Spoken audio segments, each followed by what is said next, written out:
अणुशक्तीनगरमधून तुमच्या प्रचाराचा नारळ फुटतोय. पहिलाच प्रचार त्या भागातून सुरू होतोय. अजितदादा आहेत, तुम्ही स्वतः आहात, त्याबद्दल आज आमचा त्या विभागातील कार्यकर्त्यांचा मेळावा त्या ठिकाणी आहे. याचा अर्थ काय प्रचाराचा नारळ फोडतो मी अशातला काय भाग नाही. नियोजित पद्धतीने प्रत्येक विधानसभा मतदारसंघामध्ये ज्या ठिकाणी आज आपले आमदार आहेत त्या ठिकाणी कार्यकर्त्यांचा मेळावा घेऊन कार्यकर्त्यांचं मनोगत, त्यांना आगामी येणाऱ्या महानगरपालिकेच्या निवडणुका या माध्यमातून अधिक ताकद शक्ती देणं हा त्याच्या पाठीमागचा हेतू आहे. महापालिकेच्या संदर्भातला अंतिम निर्णय मी आपल्याला सकाळी सांगितल्याप्रमाणे 2 दिवसात अधिकृतपणाने आम्ही बसून जाहीर करू.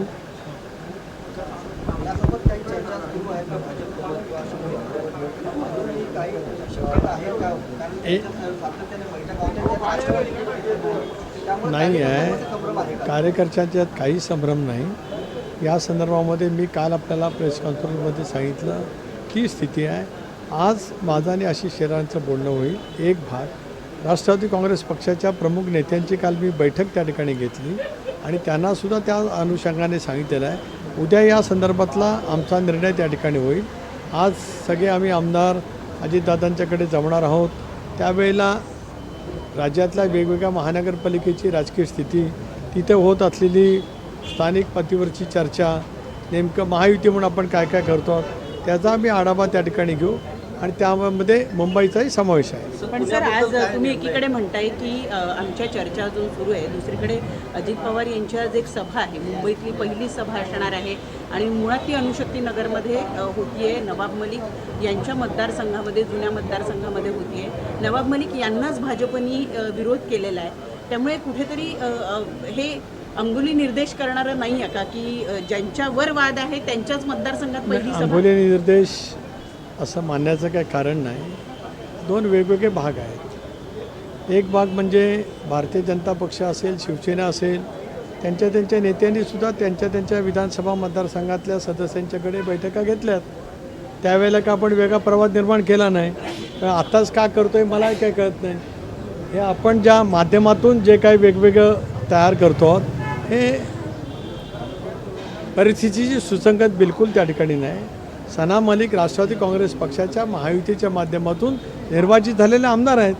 त्यामुळे त्या मतदारसंघामध्ये आम्ही जाणं आणि आमच्या कार्यकर्त्यांची बैठक घेणं याचा आणि महायुतीच्या संबंध मुंबईच्या आगामी जाणाऱ्या निवडणुकीला जाणारा छेद असं कुठं संबोधत नाही आहे. असं मानण्याचंच काही कारण नाही. मी आपल्याला तेच म्हटलं की शिवसेना असेल, भारतीय जनता पक्ष असेल, त्या नेत्यांच्या त्यांच्या आमदारांच्या मतदारसंघातही बैठका झाल्यात. त्यामुळे याच्यात वेगळं अर्थ काढण्याचं काही कारण नाही.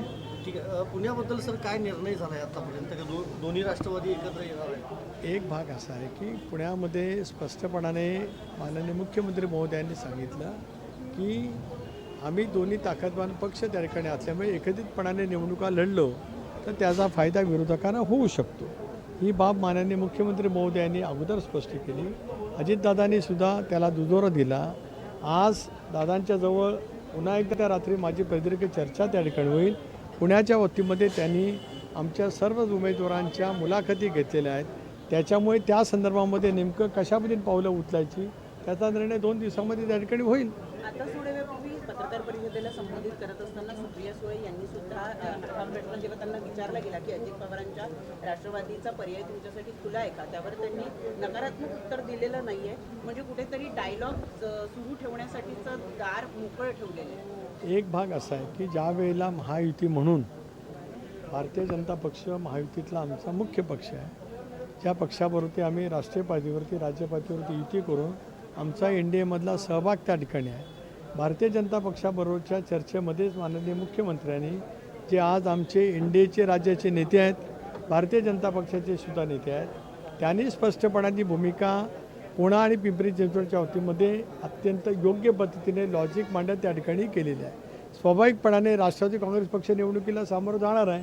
ते जात असतानाच मित्रपक्ष आणि इतर काय त्याच्या संदर्भातल्या चर्चा त्या ठिकाणी चालू असतात. आजही आपण पाहिलं की राज्यातल्या संबंध नगरपालिकेच्या निवडणुकींच्यामध्ये वेगवेगळ्या ठिकाणी वेगवेगळ्या पैकी युती त्या ठिकाणी झालेली आहे, आघाडीसुद्धा झालेल्या आहेत. या ठिकाणी राष्ट्रवादी काँग्रेस पक्ष म्हणून निवडणुकीला सामोरं जाणार आहेच, निर्विवादपणाने सत्य आहे. अशा वेळेला इतर काय काय चाचपणी होऊ शकते की काय, इतर काय पर्याय होऊ शकतात की काय, जे महायुतीच्या आमच्या एकत्रितपणाला बाधा आणणार नाहीत, या पद्धतीने आमची त्या ठिकाणी युती होईल. मुंबईत आज आज मुंबईमध्ये ठाकरे आज ठाकरे बंधूंची युती झाली.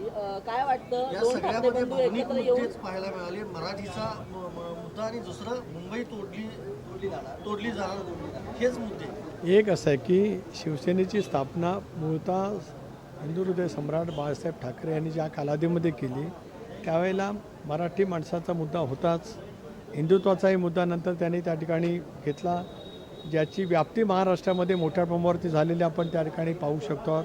अशा वेळेला उद्धवजी असतील, राज ठाकरे असतील, दोन राजकीय पक्ष एकत्रित येतात त्यावेळेला ते त्यांचे मुद्दे त्यांच्या दृष्टीने जे योग्य असतील ते मांडणारच, त्याच्यामध्ये वेगळं वागू मांडण्याचं काही कारण नाही. ठाकरे बंधूंची ताकद महायुतीला आव्हान देईल का, काय वाटतं? एक असं आहे की प्रत्येक निवडणूक राजकीय आव्हान आहे असं समजूनच आम्ही सगळेजण निवडणुकीला सामोरं जात असतो.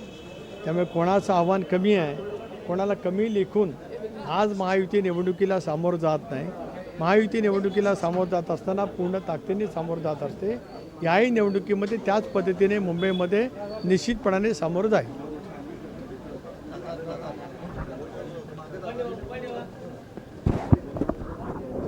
दादा बोलणार आहे का तुम्ही? प्रतिक्रिया देणार का? ठाकरे दादांनी बोललं, दादा बोलते देवगिरी